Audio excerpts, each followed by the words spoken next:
Pessoal que está entrando, hoje o assunto é mais do que apenas dor de cabeça. A gente vai falar sobre cefaleias em geral e diagnósticos diferenciais. Um assunto muitíssimo interessante, tendo em vista o desafio que é falar sobre isso. As três dores mais complicadas na medicina são dor lombar, cefaleia e dor de barriga. Pode ser uma infinidade de coisas. Então hoje o nosso convidado é o Márcio Quirino, que é um fisioterapeuta de João Pessoa, que eu conheci, eu achei uma pessoa fantástica.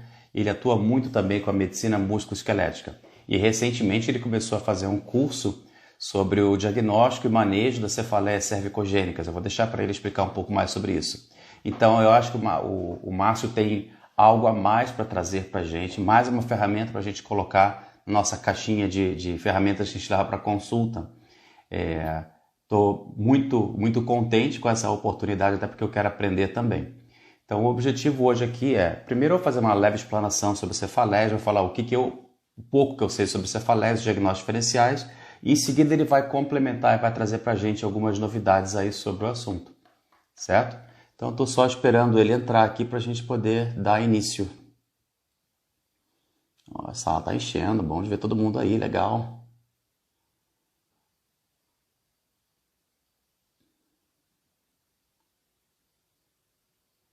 Cadê você, Márcio? Tem muita gente aqui, não consigo acompanhar.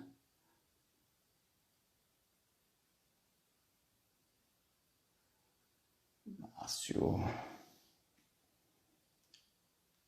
Bom, enquanto o Márcio não entra, então eu vou me apresentar para quem às vezes tem gente que não me conhece aqui. Opa, chegou o Márcio. Vamos convidar ele aqui. Fazer a entrevista com o Márcio. Pronto.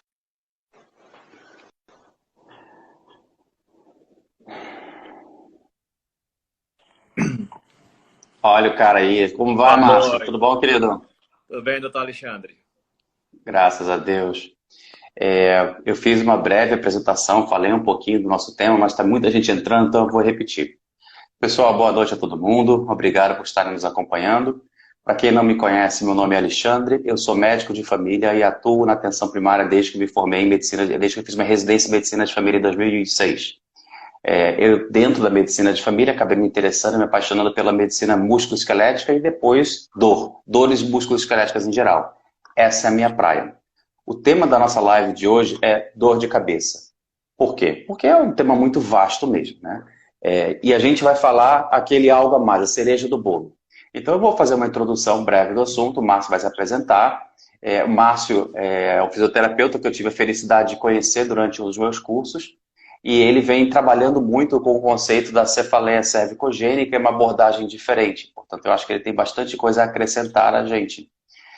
Então, Márcio, que tal você comentar um pouquinho, se apresentar, falar do seu trabalho, qual é a proposta de hoje? Perfeito. Boa noite a todos.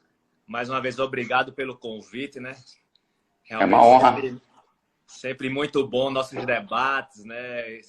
Entender, né, o que a fisioterapia pode oferecer para a medicina, o que a medicina pode oferecer para a fisioterapia. Então, isso é bem legal, essa troca de experiência. Meu nome é Muito Márcio rica. Quirino, né? Como você me apresentou, sou fisioterapeuta aqui na cidade de João Pessoa, na Paraíba.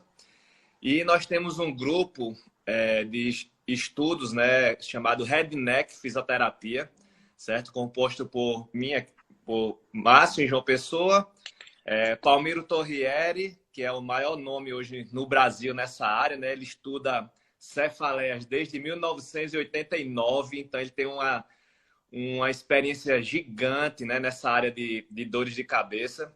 Aí tem o Vinícius Martins e o Jorge, que também trabalha com ele lá no Rio de Janeiro há muito tempo, e o Edelberto Marques de Maringá. Então, nós resolvemos estudar esse assunto das cefaleias mais profundamente, né? Porque no nosso consultório era comum a gente atender esses pacientes, mas realmente a gente não tinha muita ciência, artigos científicos que pudesse justificar a melhora que nós tínhamos nesses pacientes.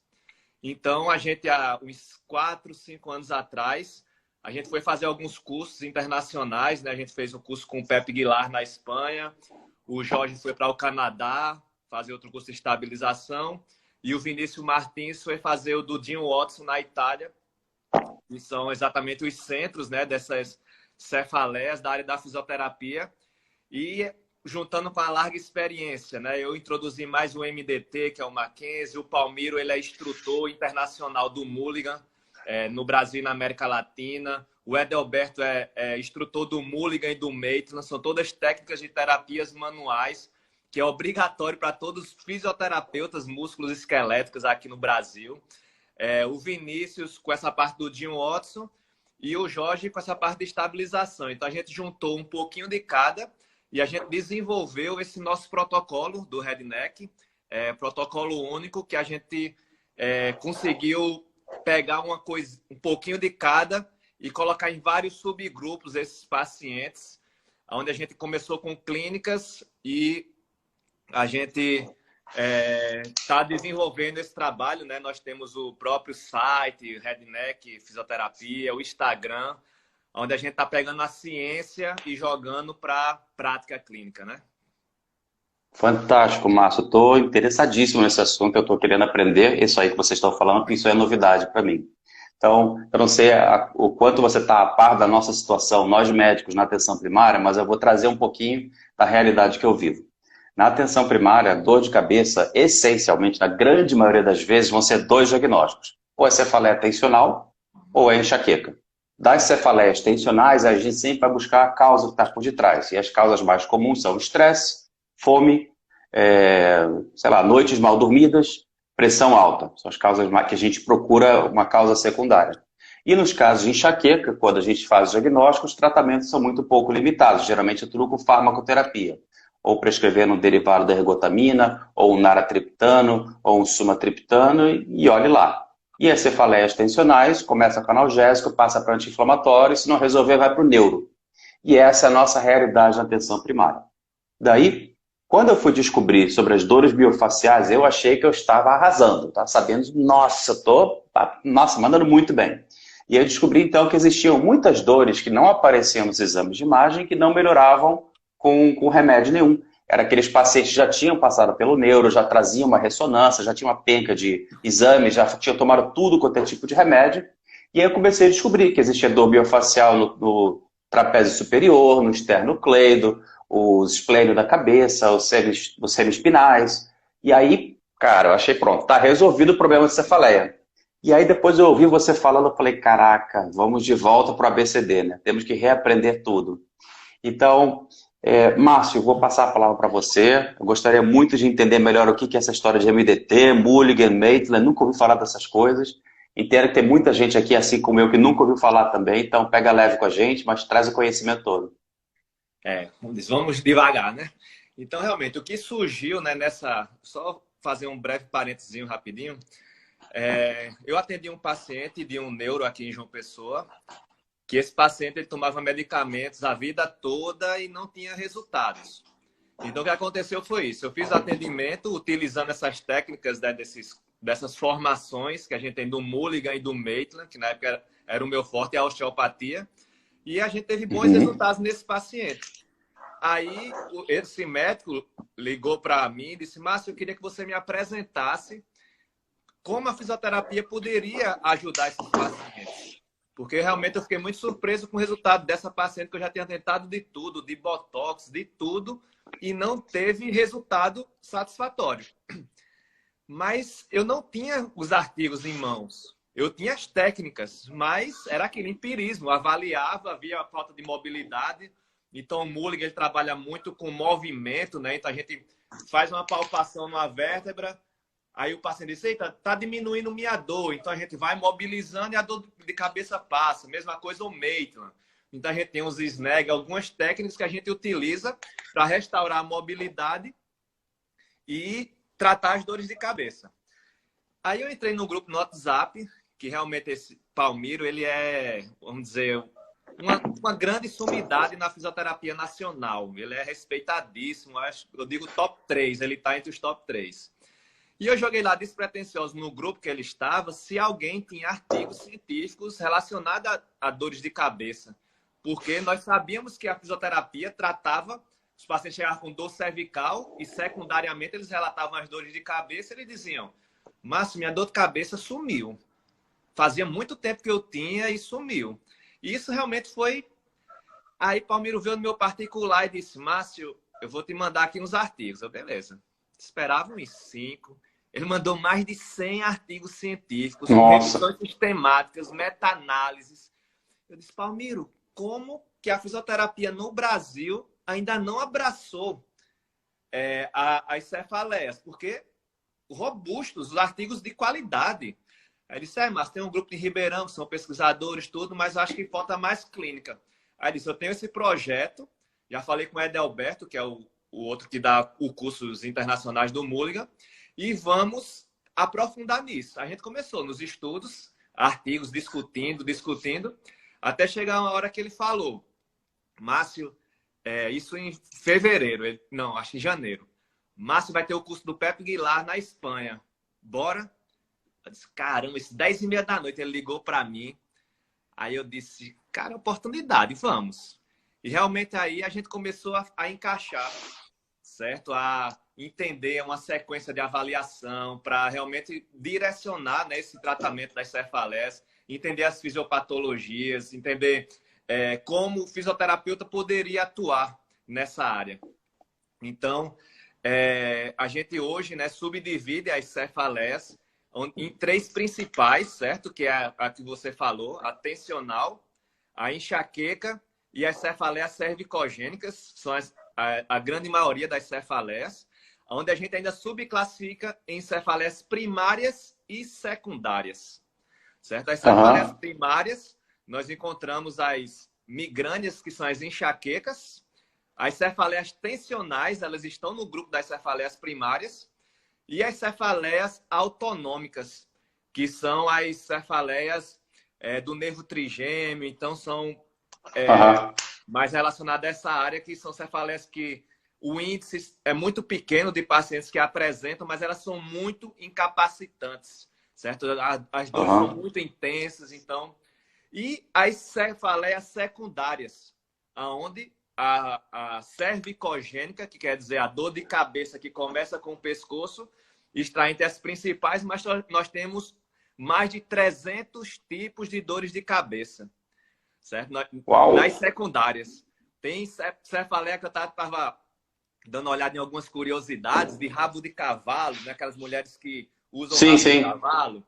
Tração, pós-relação sexual, cefaleias ressaca, né? No outro dia a gente tem a dor de cabeça de ressaca, as sinusites, assim, são mais de 300 tipos de cefaleia, certo? Mas hoje a gente entende nessa fisiopatologia que a grande maioria, apesar de ter várias causas, a fisiopatologia elas se assemelham, certo? Então vamos, um abraço até para a Bruna, que faz parte do meu grupo aí do Physiotalks, vamos conversar um pouquinho aí também. Então primeiro a gente tem que classificar, né, cada uma dessas cefaleias, certo? Então nós temos Instituto Internacional, né, das classificações das cefaleias, então nós temos diretrizes para classificar cada uma delas. Então a cefaleia que a gente fala do tipo tensional, você até relatou bem, né, é uma cefaleia que ela sempre é bilateral. Certo? O paciente ele fala, olha, minha cabeça parece que tem alguma coisa apertando aqui, ó, bilateralmente, aquele aperto. Normalmente a intensidade é de leve a moderada, ela nunca é intensa. O paciente normalmente tem mais a cada 14 dias, ele apresenta mais de 10 episódios. Então aquele paciente tem aquela dor quase todos os dias. Essas cefaleias, elas não apresentam nem náuseas e nem vômitos, né? Que é da enxaqueca. Então a gente começa a diferenciar. O paciente ele pode apresentar fotofobia, que é a luz incomodar, ou fonofobia. Nunca são as duas ao mesmo tempo. Então a gente já classifica esses pacientes.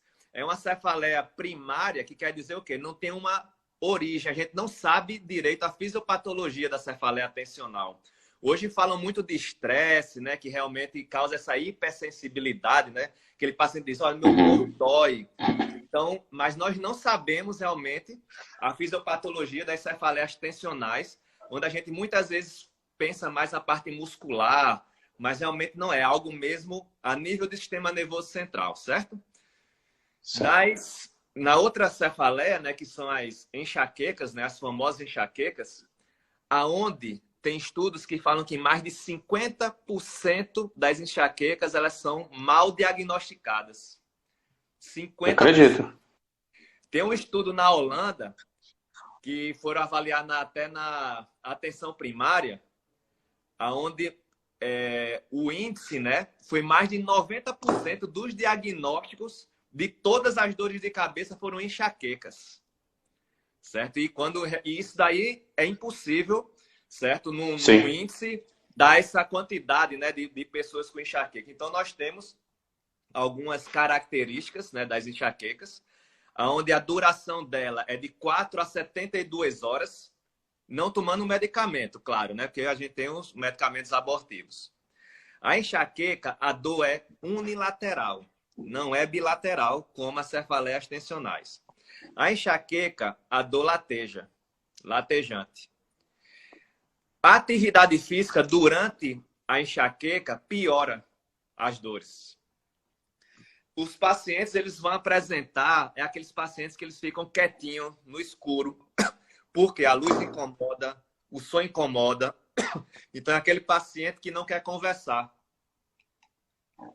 Esses pacientes, a grande maioria, vão apresentar náuseas, vômitos, e eles realmente podem ter origem genética, certo? Então, o pai ou a mãe tem, alguém da família tem. Então, nós temos os gatilhos das enxaquecas, certo? Então, Sem falar que a enxaqueca às vezes começa na infância também, né? A pessoa geralmente começa já na infância e mais adiante vai apresentando. E os gatilhos. Exatamente. E nós podemos ter ou não a aura, que é aquelas luzinhas. Então, os pacientes que apresentam enxaqueca, eles vão apresentar sintomas antes de ter a enxaqueca, vão cansaço, irritação. Então, eles dizem, minha enxaqueca vai vir. Ele tem vários sintomas. O predromo, né, que vai chegar a enxaqueca. E no pós-enxaqueca, eles têm os pós-dromos também, certo? Então, eles vão ficar como se tivesse de ressaca, aquele peso, muitas vezes o olho inchado. Então, tem várias características que aí a gente classifica como enxaqueca, certo?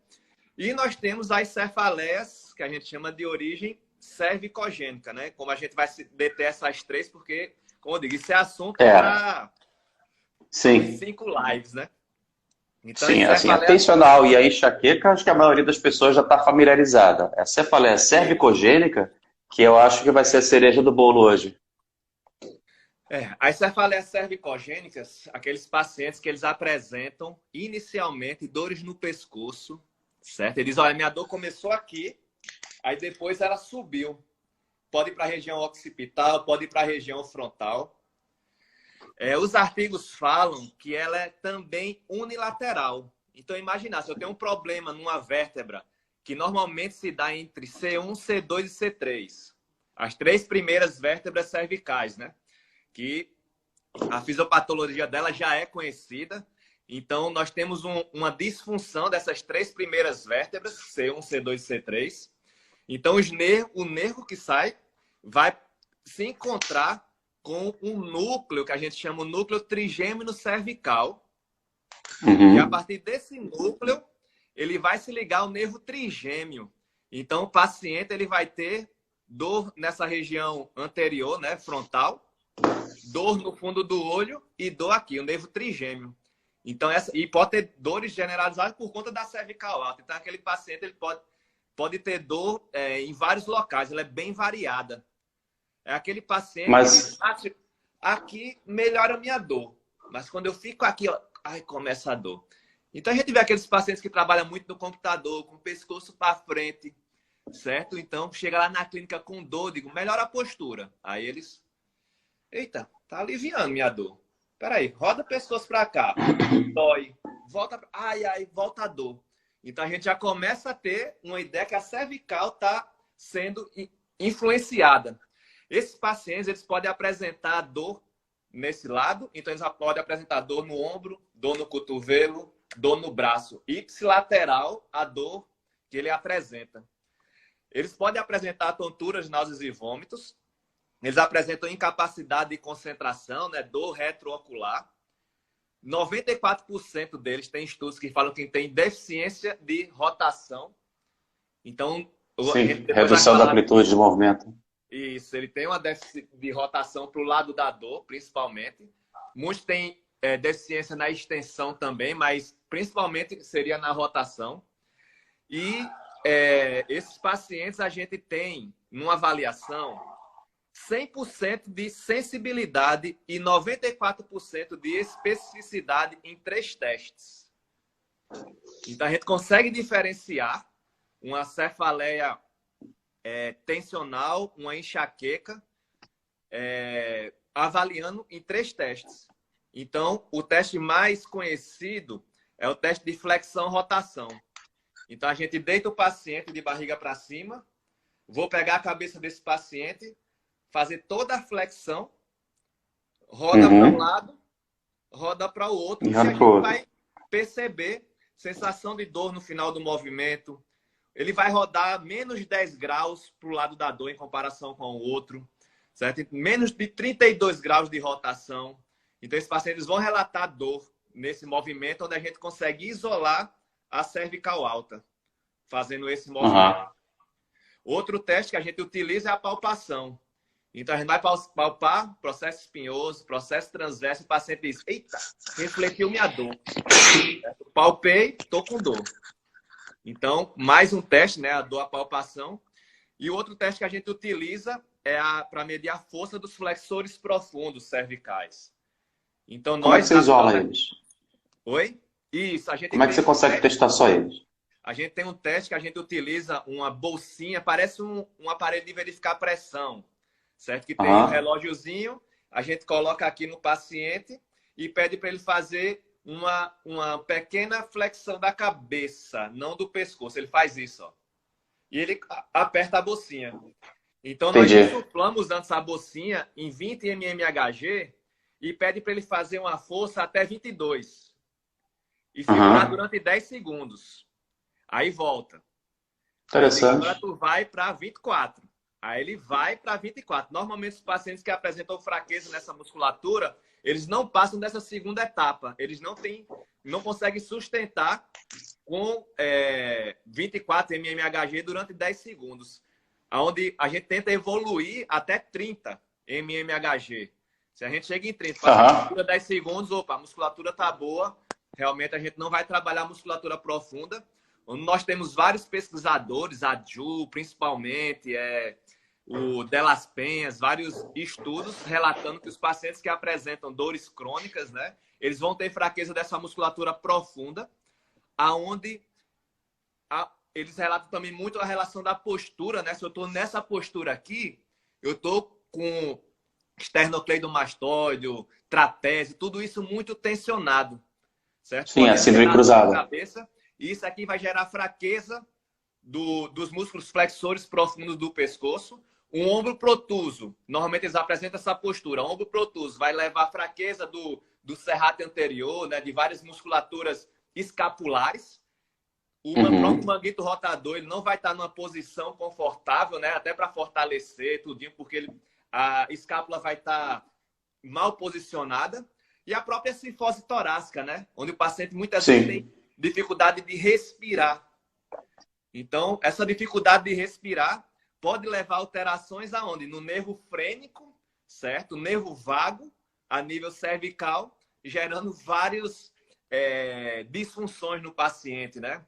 Então, realmente, assim, é algo que a gente tem que avaliar o paciente e classificar o paciente, certo? Aonde os fisioterapeutas vão principalmente atuar na cervicogênica, mas vários estudos falando que o fisioterapeuta atua na enxaqueca, junto com a equipe multidisciplinar, onde o fisioterapeuta e o médico, outro profissional, não vai curar a enxaqueca, mas a gente consegue reduzir frequência, intensidade e duração.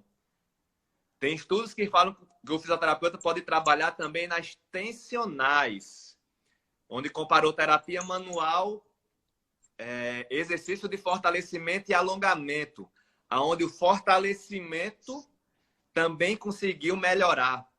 Então, a gente está muito assim ligado na sensibilização do núcleo trigêmino cervical. Certo? O John Watts, ele fala muito isso nos cursos, né? Olha, ninguém vai dizer que vai tratar enxaqueca, isso é algo genético. Mas se a gente conseguir tirar um gatilho que pode ser a cervical, de sensibilizar esse nervo trigêmino cervical, junto com os medicamentos, junto com a nutricionista, muitas vezes junto com o psicólogo, uma equipe multidisciplinar, a gente consegue dar muita qualidade de vida nesses pacientes. E ainda tem as cefaleias mistas, né? Que elas podem ter uma Um pouquinho de cada. enxaqueca, pode ter uma tensional com cervicogênica. Então, realmente, eu sempre digo que vale a pena uma avaliação do fisioterapeuta também. Certo? Então, aquele paciente Agora... tem o diagnóstico fechado de enxaqueca, certo? Eu acho que vamos avaliar, se não for, se tiver tudo em ordem, olha, realmente seu tratamento é medicamentoso, realmente seu caso é crônico e vai precisar se adequar a fazer um tratamento e não a curar o problema, né?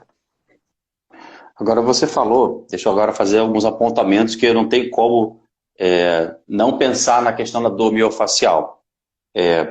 Quando você fala que existe fraqueza dos flexores profundos, eu fico primeiro perguntando assim, qual é o motivo que leva a esse enfraquecimento? É atrofia, descondicionamento? Ou será que poderia ser ponto gatilho dos flexores profundos, que a gente sabe que quando tem ponto gatilho, a musculatura perde a força? Eu faço a pergunta provocativa porque grande parte das dores crônicas, na verdade, elas são mal diagnosticadas, como você disse. No caso das enxaquecas, 50% são mal diagnosticadas, e eu concordo.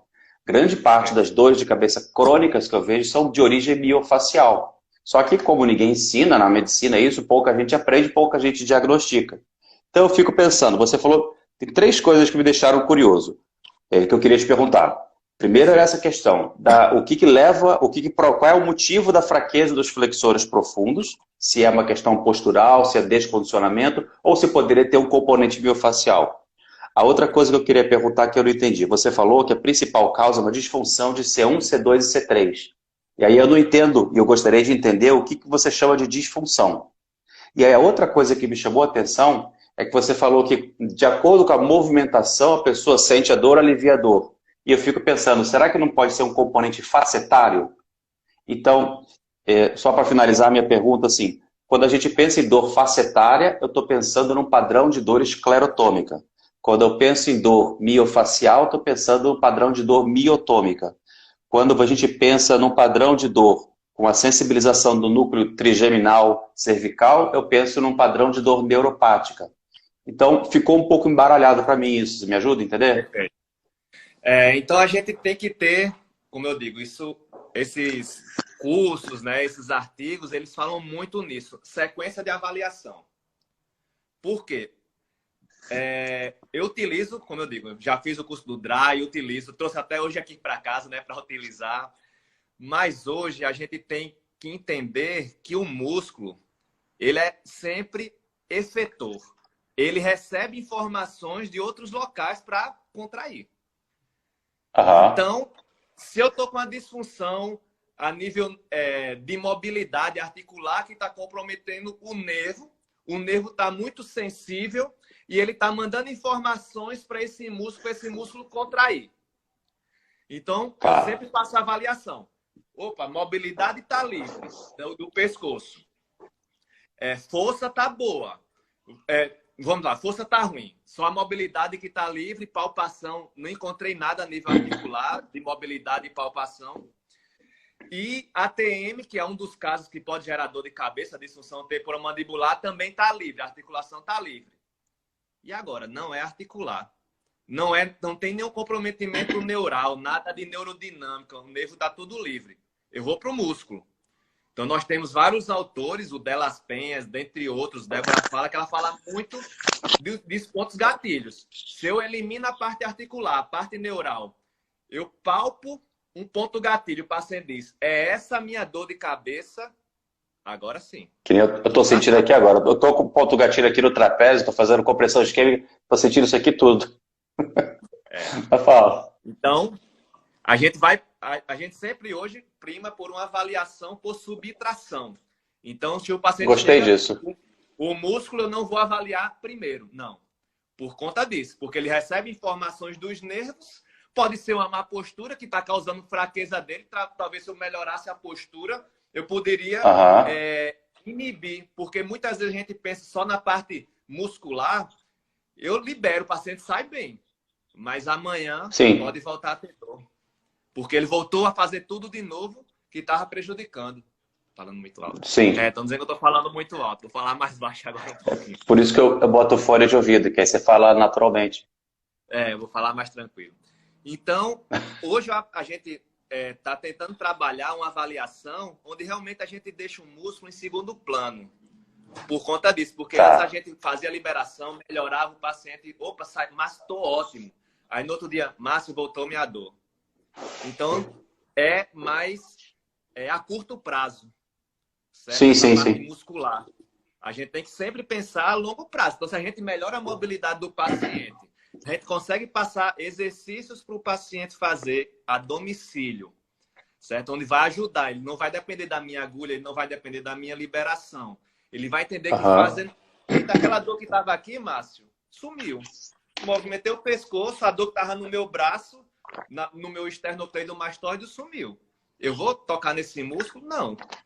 Então, aquele até que a gente falou, dos testes ortopédicos. Então, tudo isso aí, a gente vai pegando referência. Dói aqui, eita, dói. Peraí, vamos fazer uns exercícios. Tá com limitação de movimento, vamos melhorar. Fez lá o movimento, e agora dói? Dói não. Dor referida. Deixa eu fazer uma outra pergunta. Ali, porque aquilo dali pode gerar mais dor no paciente. Quando você diz limitação do movimento, você está fazendo movimento passivo ou ativo?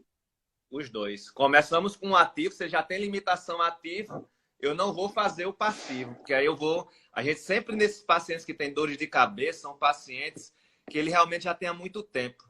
Os pacientes que chegam no meu consultório, que é um paciente crônico, que normalmente são crônicos, eles já têm sensibilização central. Então, se eu ficar catucando muito, eles vão sair de lá.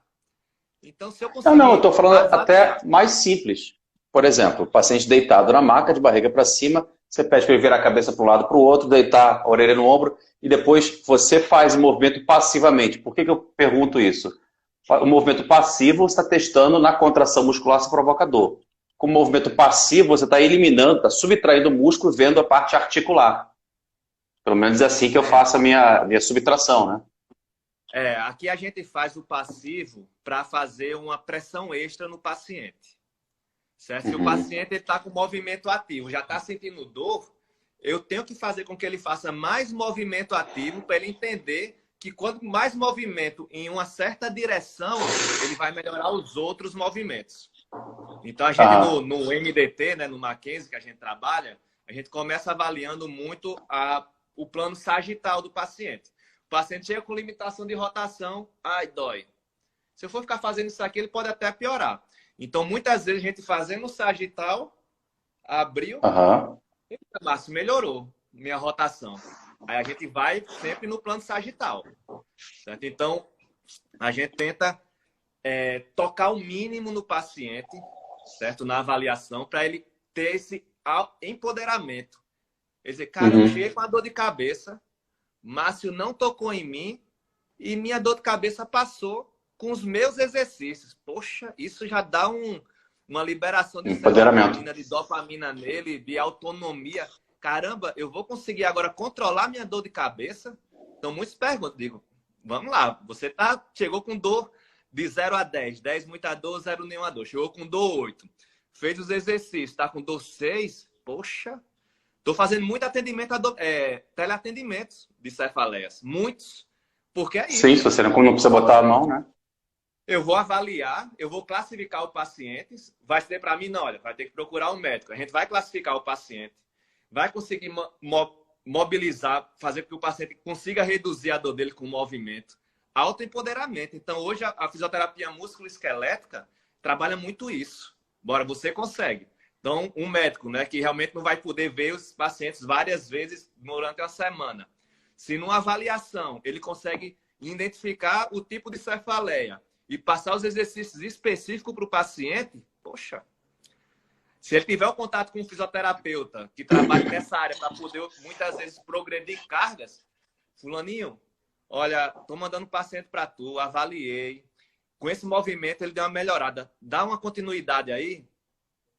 Consegui aqui usar um dry needling, aliviou um pouquinho a dor, mas vai precisar de um medicamento que eu estou passando e uma continuidade. Como a gente fez a live anterior. Esse seria como é que chama? Uma linha do um tempo, um contínuo. Fantástico para o fisioterapeuta. Eu já iria... Ele passou Então, o medicamento vamos lá. adequado, já tirou da crise, eu já só iria dar continuidade ao tratamento, né? Então, nós temos isso, várias teorias. Nós temos até essa daqui que eu tenho aqui anotado, com relação à parte muscular, né, do Jim Watson, onde ele fala que esses oblíquos inferiores tensionados, eles rodam a vértebra a 45 graus, gerando aumento da sensibilidade, né, do núcleo trigêmeo cervical. Essa já é a linha de outro fisioterapeuta, que é o Rocabado. Então, ele já fala do ligamento alar também, né? O posicionamento errado vai também pegar C2, né? E vai rodar, gerando alterações no posicionamento da cabeça. Então, esses pacientes na linha de Rocabado, eles vão apresentar o lábio alto e o olho alto. Certo? Porque vai estar acostumado, a cabeça faz isso, então ele diz alto-alto. Aí tem manobras, terapias manuais que a gente faz não é reposicionamento, que a gente não pode falar não, mas a gente consegue mobilizar essa vértebra no sentido contrário e o paciente diz, minha dor passou. Aí depois tem vários estudos deles que mostram que o olho iguala novamente, certo? A boca iguala. Então nós temos algumas teorias que a gente hoje, no nosso grupo, né, do Redneck, a gente está tentando subclassificar cada paciente e entender, será que eu vou colocar a mão nesse paciente? Será que eu vou colocar a mão no movimento? Será que o paciente vai fazer um movimento só?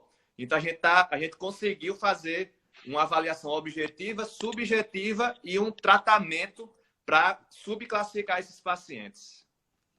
Então, deixa eu ver se eu entendi, Márcio. Na minha cabeça tem que funcionar um raciocínio, uma coisa leva a outra.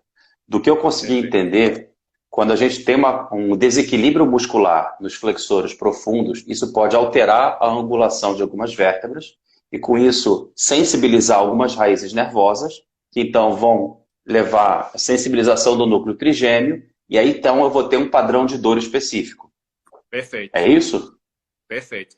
Porque isso até uma Bruna, né, que é do nosso grupo Fisiotalks, ela falou postura gera dor, porque nós temos um grande fisioterapeuta, um grupo aqui do Ney Mesiar, onde ele fez uns estudos com adolescentes e com celular e viu que não tinha relação entre a postura da cabeça com as dores cervicais. Text-neck, Exatamente. Não tem isso?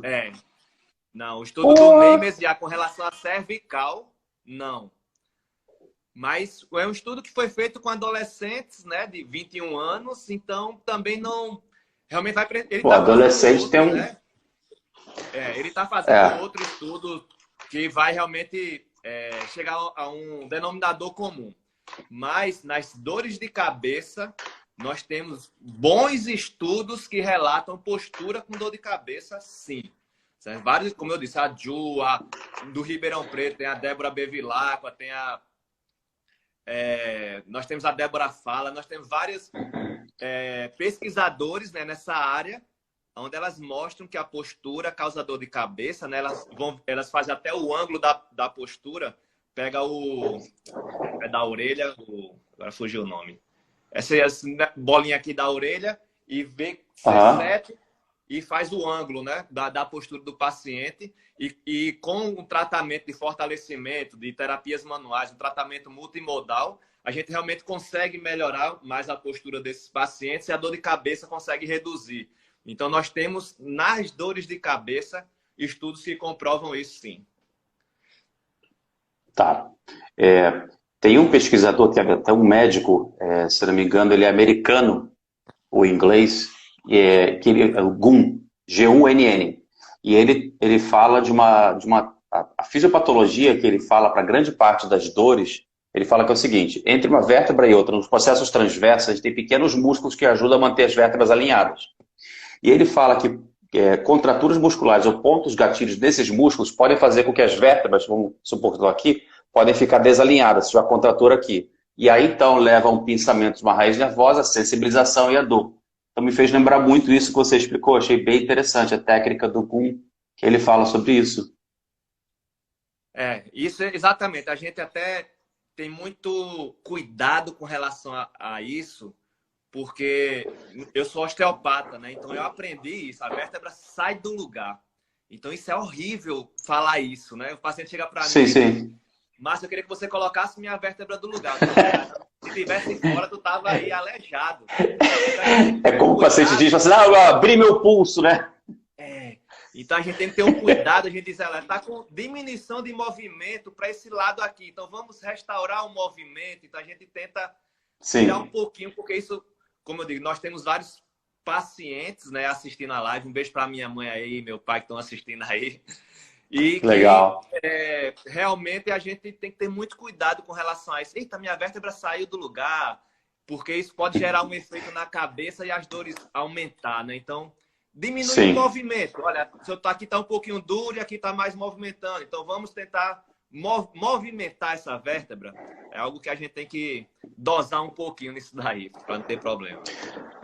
No final das contas, a gente sempre volta para a mesma técnica inicial, postura, né? Postura, combater o sedentarismo, e isso resolve a maior parte dos problemas. Não tem jeito.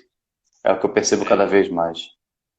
Exatamente. Muito bem. Márcio, para os médicos que estão acompanhando a gente aqui, me diz, só repetindo aqui, você falou que tem 3 manobras que tem uma sensibilidade de 100%, uma especificidade de 94% para diagnosticar cefaleia cervicogênica. Aí você falou que uma delas, você pode repetir? O teste de... Uma é a flexão e rotação, né? Flexão e rotação, isso. Paciente de barriga para cima, deitado. Então, o profissional vai pegar a cabeça do paciente, vai fazer o máximo... então é passivo isso. Ok. E rotação. E a rotação. Isso, que aí eu consigo trabalhar mais cervical alta. E quando roda para o lado da dor, vai provocar dor. Isso, exatamente. O paciente vai sentir dor ou diminuição de movimento. Pode ser 10 graus de diferença de um lado para o outro ou menor que 32 graus de rotação. Como é que a gente vai quantificar 32 graus? Não tem goiniômetro ali. A gente tem uns improvisados, né? Que é tipo um elásticozinho e ele aqui que a gente consegue. Mas legal. Aquele negócio, como é 10 graus de diferença, a olho nu a gente consegue identificar, né? Essa diferença. 10 graus de um lado para o outro e o paciente vai relatar a dor e normalmente é do lado que ele sente o incômodo, né? Que como a dor é cervicogênica, normalmente ela é unilateral, mas ela pode depois passar para o outro lado, mas ela vai aumentando o tamanho dela, entendeu? O Jim Watson, que é um dos maiores nomes nessa área, ele já fala que toda dor que muda de lugar é cervicogênica. Ele já fala diferente da classificação. Ele disse que já atendeu mais de 12 mil pessoas, né? Muitas pessoas de dor de cabeça. E ele diz, olha, mudou de lado é cervicogênica. Agora, a gente, quando for avaliar, a gente vai perguntar as últimas 10 dores de cabeça que você teve, você lembra qual foi o lado mais... como é? O lado mais... que você mais teve, né? Agora fugiu a palavra. Mais prevalente. Mais prevalente. Aí vai dizer, foi mais desse lado. Aí a gente vai na vértebra, a gente faz a rotação, a gente faz os testes. Eita, cervicogênica. Vamos trabalhar. Pode ter mista? Pode. Mas a gente consegue melhorar muito as dores, as frequências e a intensidade. Um abraço para a Rosinha. Você falou muita gente boa aí assistindo. A segunda manobra que você falou para diagnosticar cefaleia cervicogênica seria a palpação. Aí a palpação da musculatura paravertebral ou dos processos transversos das vértebras? Inicialmente a gente palpação de quê? Tudo vértebra. Processo palpando vértebra. Primeiro vértebra, porque sempre a minha avaliação inicial ela vai para essa parte esqueleto. articular inicialmente. Se não tiver nada que eu vou para muscular. Que a gente tenta ver essa sequência, para não ficar perdido durante a avaliação. Então, vértebra. É bom falar também, né, que a gente pode ter dores de cabeça em vértebras inferiores por sensibilização central, né? Até torácica alta. Eu já tratei pacientes com cefaleias trabalhando torácica alta. Aquele paciente que tem dor há muito tempo, que chega uma hora que vai sensibilizar, né, o núcleo trigêmeo cervical. Mas, caracteristicamente, normalmente C1, C2, C3 são as mais acometidas, né? O Jim Walsh fala mais até em C2, C3, que são realmente é um ponto bem... que é o ponto onde está o oblíquo inferior, e o Rocabado fala do ligamento alar, né, que é ligado lá. E ultimamente eu estou estudando muito a parte neurodinâmica de dura mater, também, que é inervado por o cervical alta, certo? Então, muitos pacientes que têm diminuição de mobilidade na dura mater, que a gente chama isso, uns testes que a gente faz neurodinâmicos, onde na músculo esquelética, né? Vocês fazem um slump test, né? Vocês fazem alguns testes de provocação do trato neural. E aí, os pacientes, até 18% dos pacientes que têm cefaleias, eles têm uma redução na neurodinâmica do nervo, o movimento do nervo. Então, no curso que a gente fez lá na Espanha, do Pep Guilar, uma das avaliações, eles faziam o alongamento do nervo mediano. E a gente notava também que o paciente que fazia esse teste, né, que ele faz a extensão do punho e a abdução, o paciente tinha limitação de movimento. E depois que fazia o tratamento, melhorava a mobilidade. Então, eu li alguns artigos onde eles falam do slump test, né? O paciente faz a flexão da cabeça e faz a extensão do joelho, e tem pacientes que relatam dor de cabeça. E a gente faz para diferenciar se isso é neural ou muscular. A gente, como é a dor de cabeça, a gente vai movimentar a parte mais distal, que é o pé. Aí eu digo, bota o pé para baixo. Eita, passou minha dor de cabeça. Bota para cima. Ai, dói. Então, isso confirma que é algo neurodinâmico que está causando a dor do paciente. Sim, diferenciação estrutural, né, que a gente chama, né? Sim. Onde a gente tem problemas de mobilidade ou problemas tensionais. Então, a gente faz mais alguns testes para saber como é que a gente vai melhorar essa neurodinâmica desses pacientes. Fantástico. A terceira manobra para diagnóstico de cefaleia cervicogênica que eu vejo complicação para mim, para nós médicos de família colocarmos em prática, que aí precisa daquela bolsinha com um manômetro ali para verificar a pressão, né? Mas não precisa. Você pode só simplesmente pedir para o paciente tirar... Deixa eu ver se eu tenho até uma foto aqui que fica mais fácil explicar. É meio que empurrar o queixo para trás e aproximar a nuca da maca, não é isso? A gente tem como só pedir para o paciente tirar um pouquinho a cabeça da maca e segurar 10 segundos. Já dá para a gente saber como é que tá. Acho que eu tenho umas... Mas o objetivo desse teste é testar se está fraca a musculatura posterior, né? Exatamente, dos flexor posteriores, né? Exatamente. Tá. Os 3 testes têm que estar positivos ou um deles positivo já dá para dar o diagnóstico de cefaleia cervicogênica? Os 3 dão aquilo, 100% e 94%. Mas se eu vejo... Se os 3 eram positivos. Mas se eu ver um deles que não estão... que estão com limitação, eu vou trabalhar e muitas vezes vai melhorar a dor do paciente, né? É uma avaliação. Certo? Entendi. Normalmente, porque os pacientes que apresentam enxaqueca, 70% deles apresentam dores no pescoço, que pode ser não disfunção do pescoço. Pode ser uma sensibilização central dele. Então, dor de cabeça vai ter dor em tudo que é lugar. O paciente, né, uma enxaqueca brava, e o pescoço ele pode estar comprometido não por uma disfunção, mas por uma sensibilização central dele, né? Os pacientes com enxaqueca. Então, esse é aqui, raciocinando em cima disso, que a gente utiliza, fica nesse local. E esse é o teste que pode ser feito. Sim. Decúbito ventral, levanta a cabeça e segura, né? Bem simples. Exatamente. Bem mais fácil. Então, Márcio, eu estava raciocinando em cima dessa lógica. Eu, como médico, diagnostiquei o paciente com cefaleia cervicogênica. Eu vou encaminhar para o fisioterapeuta, mas, do ponto de vista medicamentoso, eu estou pensando aqui, talvez a melhor opção seja prescrever um relaxante muscular E, se o paciente tiver muita sensibilização central, algo que atue na dor neuropática, como um anticonvulsivante. E você pode fazer uma agulhazinha lá e mandar, que vai Ah, não. aliviar o Eu com momentaneamente. certeza vou tentar, né? Lógico, com Então, certeza. Até realmente é porque. isso. Avaliou, identificou, vocês realmente irão nos ajudar bastante, porque a gente sempre fala para o paciente, abortador. Paciente, Márcio, eu estou morrendo de dor de cabeça, vou para você só amanhã. O que é que eu faço, mano? Ligue para um médico, vá procure um médico e aborte a dor. Amanhã a gente conversa. Porque o paciente Sim, com dor vai gerar mais sensibilização central e mais dor. sim. Então a gente sempre fala nisso, aborta a dor.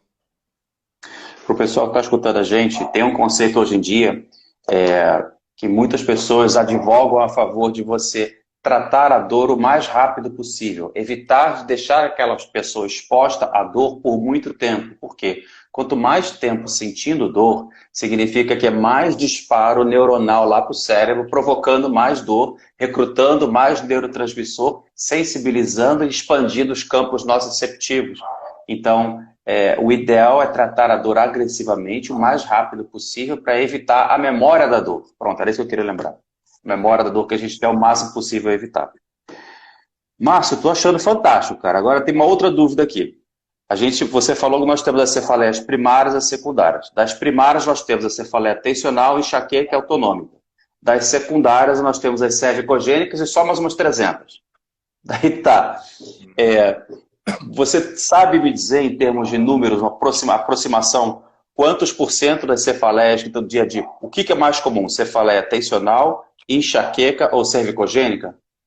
Os estudos falam que a primária, a mais prevalente, é a tensional, 60% a 70%, enxaqueca, 16%, e as outras nessa faixa de 2%, 3%. A cervicogênica também? Não, a cervicogênica é na faixa de 18%. Tá, isso que eu queria As ter uma primárias, noção. né? A cefaleia tensional é a mais prevalente, certo? Seguida da Tá. enxaqueca e das secundárias, 18% das cefaleias cervicogênicas. E das cefaleias de origem miofacial? Porque é bem menos. Por conta disso, porque a miofacial ela pode estar inclusa nas cefaleias de origem cervicogênicas, né? A musculatura aqui. Mas hoje, devido a essa avaliação, a gente hoje encontra muito menos do que há um tempo atrás, quando eu não tinha mais ou menos essa logística de subtração, certo? De sempre agora estar entendendo que a liberação miofacial, né, as técnicas musculares eu deixo hoje em segundo plano. Porque a gente fala muito dessa dor inferida, dessa dor irradiada. Então, o paciente está com a dor no epicôndilo. Se eu tratar a cervical, essa dor pode diminuir do paciente. A dor centraliza, que a gente chama. O paciente está com o túnel do carpo. Eu posso tratar uma cervical e a dor centralizar, sair do túnel do carpo, mesmo com os testes positivos, depois dar negativos. Então, hoje a gente sempre vai iniciar uma avaliação vendo essa parte neural do paciente. Certo? Se a gente eliminou, porque é isso, o nervo muito disparado, ele vai causar as contraturas musculares. Então vai ficar isso, melhora, mas amanhã piora. Melhora, mas amanhã piora. Então, eu tinha muitos pacientes que tratavam comigo há anos, né? E a gente agora conseguiu reduzir, certo? Mostrando mobilidade, depois já introduzindo uma atividade física, né? Não tem vários estudos que falam que, exatamente, a enxaqueca no período de crise, a atividade física é horrível, aumenta. Agora, o paciente, quando não está numa crise, fazer uma atividade moderada, leve a moderada, reduz intensidade, frequência e duração das enxaquecas também.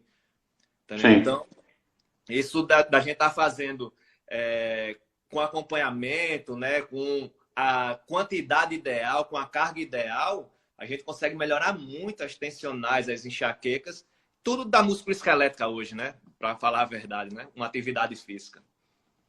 Cara, fantástico. Estou perplexo aqui. Muito legal.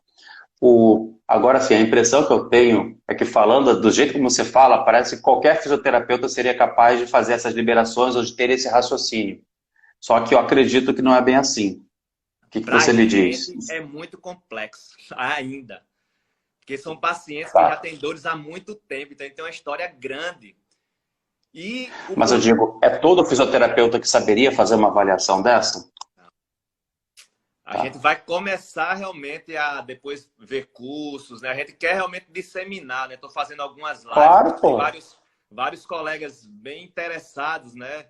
Porque realmente, assim, nosso grupo, a gente está estudando muito. Todo dia a gente tem grupo no Telegram que a gente bota um artigo por dia, tá? Para o pessoal.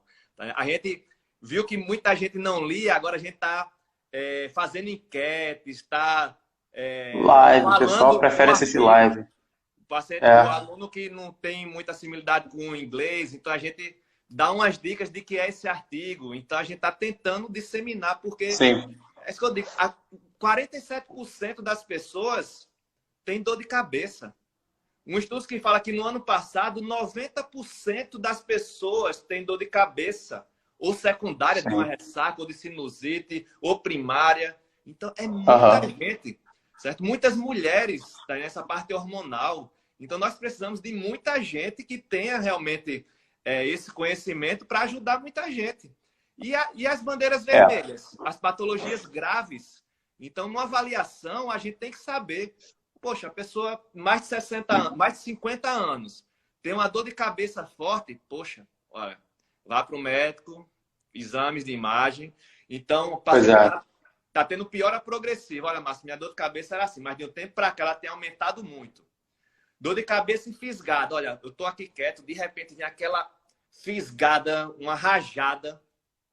Paciente com problema de fala, chega com diplopia, né? Visão dupla, disartria, não consegue falar direito, fraquezas progressivas, febre, trauma recente. Então, a gente tem alguns testes de ligamento alar para saber se está íntegro, porque se a gente fizer uma mobilização, então a gente tem. O principal, para mim, também é descartar bandeiras vermelhas. Claro. Porque realmente assim, o número é muito pequeno. Nessa quarentena, uma paciente, por teleatendimento, eu diagnostiquei uma bandeira vermelha e ela faleceu. Tá, né? Era um Nossa. tumor. Então, é muito sério. Tá? Então, antes de querer tratar, descarta. Sempre é isso, subtração. Sim. Sim. Certo? Viu? Não é Gostei. bandeira vermelha, dá para mim, dá para o médico. Opa, agora vamos trabalhar. Sempre em conjunto. A nutrição é importante, o médico é importante, o psicólogo, então sempre tentar trabalhar em conjunto. Nós já estamos aqui há 2 minutos para fechar a sala. Eu quero te fazer um pedido. Desse curso, não sei se você já começou ou não, mas faz uma forcinha, inclui médico também, cara. A gente também precisa aprender isso. Muito importante, aprender a fazer essa avaliação e pelo menos algumas orientações de exercícios e avaliar a mobilidade e quem sabe até algumas técnicas manuais, eu acho que já vai ajudar muita gente, porque na realidade do SUS, pelo menos, quando a gente encaminha alguém para fisioterapia, às vezes demora um ano para chegar. E se chegar no fisioterapeuta que não sabe fazer isso, entende? Porque Portanto, eu tenho o mesmo raciocínio que você. A gente realmente tem o que curso ajudar vai as ser. pessoas para ajudarem mais pessoas. Porque realmente o curso ele vai ser um pouco longo por conta dessas minuciosidades das técnicas da fisioterapia. Isso é problema teu, cara, te vira. Mas exatamente, a gente tem aqueles grupos do médico que você até veio ministrar aqui, né? O pessoal da saúde da família, que são bem. Nós Sim, conversamos bastante. Então, eu fiz um curso para eles só de avaliação, entendeu? Para eles legal. entenderem tudinho. Então, tem o que dá para o médico e que realmente a outra parte das terapias é bem exclusiva da fisioterapia, né? Quero fazer esse curso. Não, vamos sim, com certeza. Mas é aquilo, qualquer coisa me chama no Zoom, a gente apresenta aqui rapidinho essa avaliação. É uma Ó, satisfação, com legal. certeza. A gente dá um jeito aí, nem se preocupe. Márcio, só tenho a te agradecer. Sua live foi muito boa, melhor do que as minhas expectativas. Adorei entender melhor essa história da cefaleia cervicogênica, muito bacana. O pessoal que está aqui nos observando, faltam 10 segundos para fechar a sala. Alguma Volta só última para a gente se palavra? despedir. Vamos voltar só para se despedir Então também. tá, vou fechar.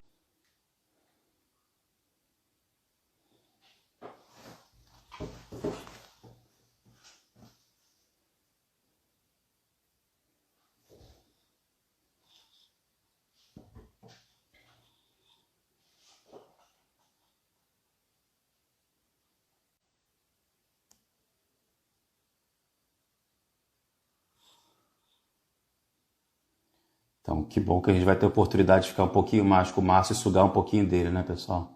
Conversa, quando a live é boa, o tempo voa. E mais o Márcio aqui agora.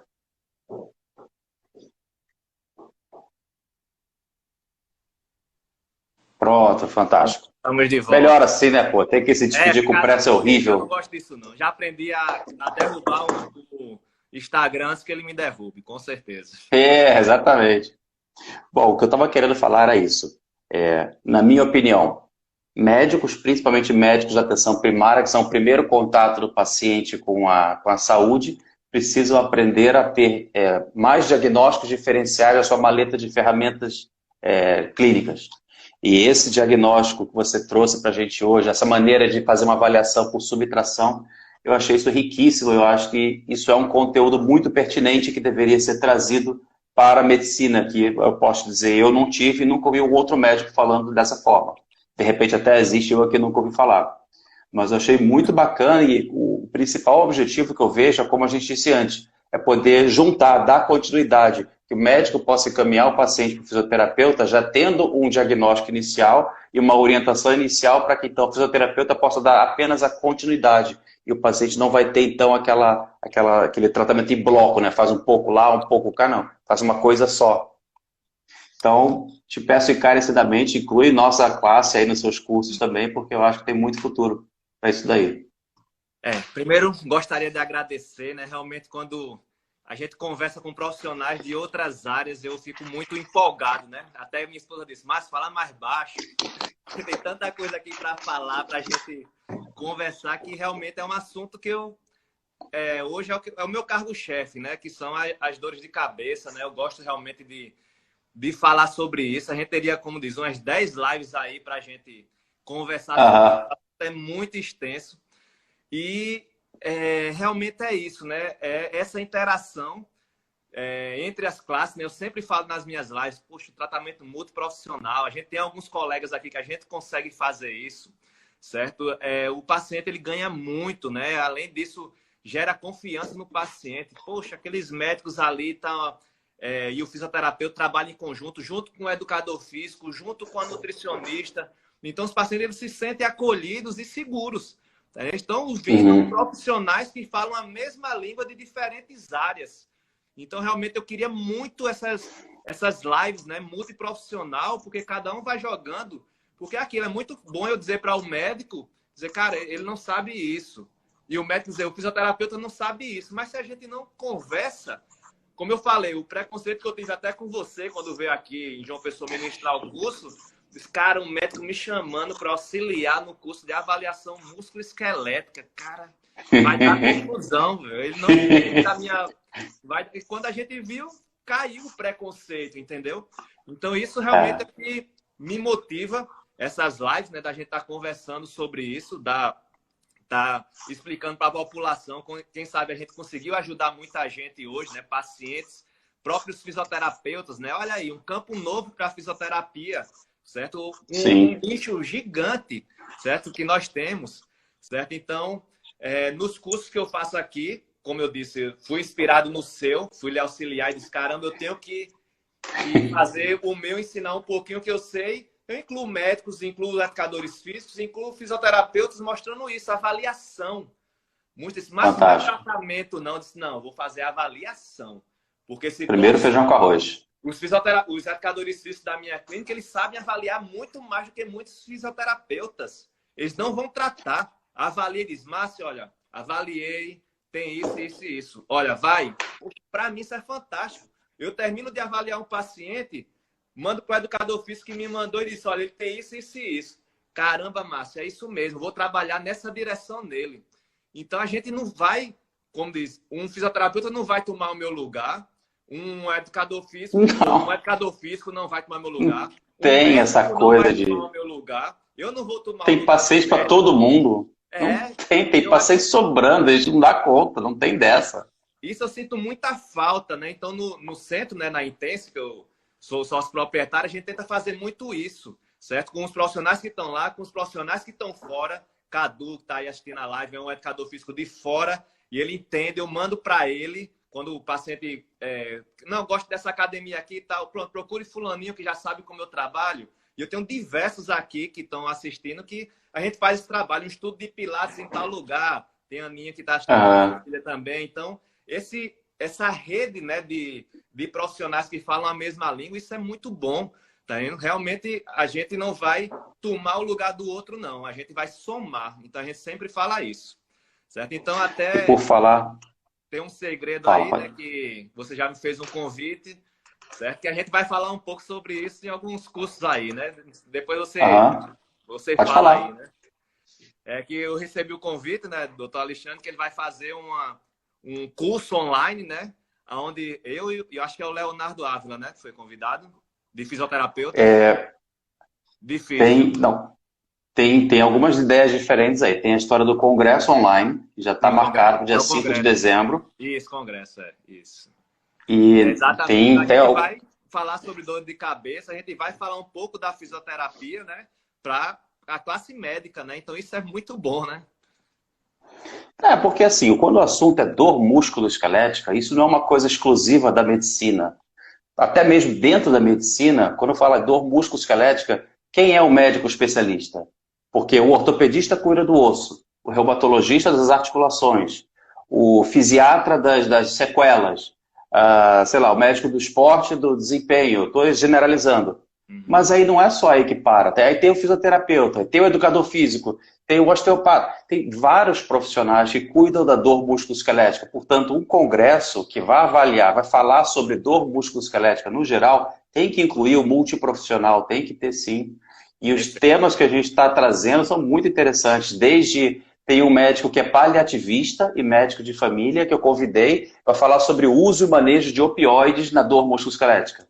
Tem o Léo Ávila, que vai falar sobre o entendimento e a compreensão da neurofisiologia da dor à luz da ciência atual. Tem a Juliane, que ela tem o Instagram dela, é Ginecologista Sincera, fantástico. Ela vai falar sobre dor pélvica e neuromatriz da dor.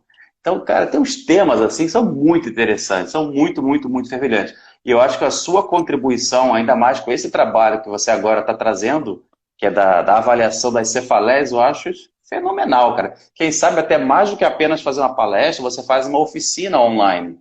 Não sei, aí fica a ideia contigo aí. Vamos conversar, com certeza. O material a gente já está preparando aqui, com certeza vamos nos aprofundar. Teve gente perguntando aí qual que é o nome do grupo do Telegram e como faz para entrar. E também acho que vale a pena você falar do seu Instagram, para quem não te conhece, poder começar a te seguir.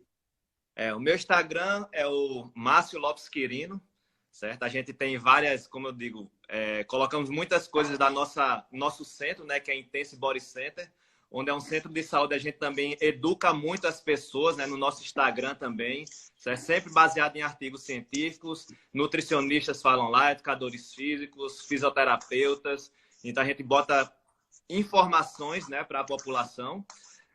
O nosso grupo do Instagram é o Redneck Fisioterapia, certo? Então nós temos esse grupo.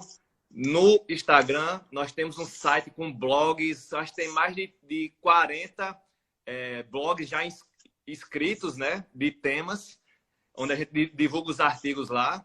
Nós temos um grupo do WhatsApp que, infelizmente, lotou, então a gente abriu o Instagram, Redneck Fisioterapia, onde dá para colocar muito mais gente, onde a gente sempre... Instagram ou Telegram?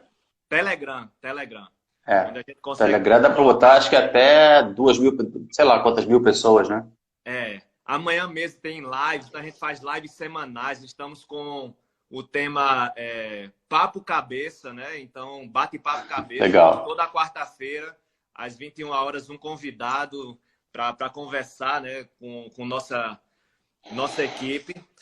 E eu também estou com um projeto, o Physio Talks, certo? Que sou eu de João Pessoa, a Amanda e o André Melo de Brasília e a Bruna de Jaraguá, certo? Onde a gente fala... Legal. A gente entra no Zoom, os 4, escolhe um tema e começa a conversar.